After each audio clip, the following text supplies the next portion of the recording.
এই মুহূর্তে পাওয়া আবহাওয়ার সবচেয়ে বড় খবর, ধেয়ে আসছে ঘূর্ণিঝড় পেঙ্গাল।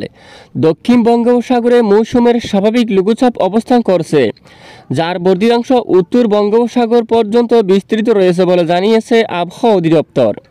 এই লঘুচাপটি ঘনীভূত হয়ে চলতি সপ্তাহের শেষে ঘূর্ণিঝড়ের রূপ নেওয়ার আশঙ্কা প্রকাশ করেছে আবহাওয়াবিদরা।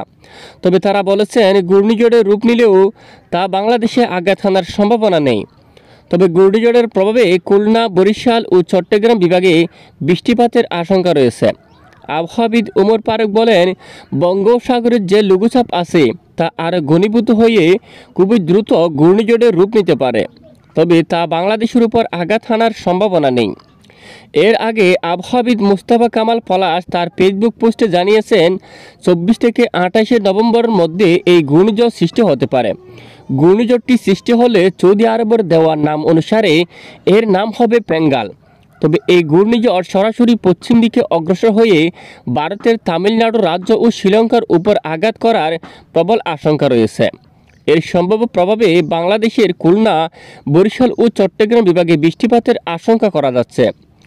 মঙ্গল ও বুধবার শেষ রাত থেকে ভোর রাত পর্যন্ত দেশের উত্তরাঞ্চলে মাঝারি থেকে ঘন কুয়াশা পূর্বাভাস দিয়েছে আবহাওয়া অধিদপ্তর। এতে বলা হয়, এই সময় দেশের অন্যত্র কোথাও কোথাও হালকা থেকে মাঝারি ধরনের কুয়াশা পড়তে পারে।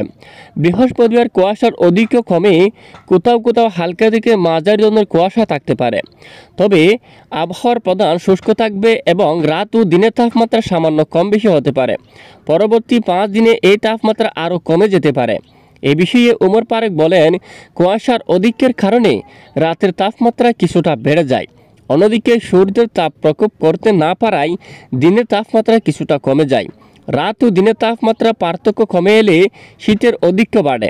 তবে আগামী 3 দিন বা বর্ধিত 5 দিনও আবহাওয়া তেমন কোনো পার্থক্যের সম্ভাবনা নেই। শীতের অনুভূতি সামান্য কম বেশি হলেও চলতি মাসে উল্লেখযোগ্য কোনো পরিবর্তনের সম্ভাবনা নেই।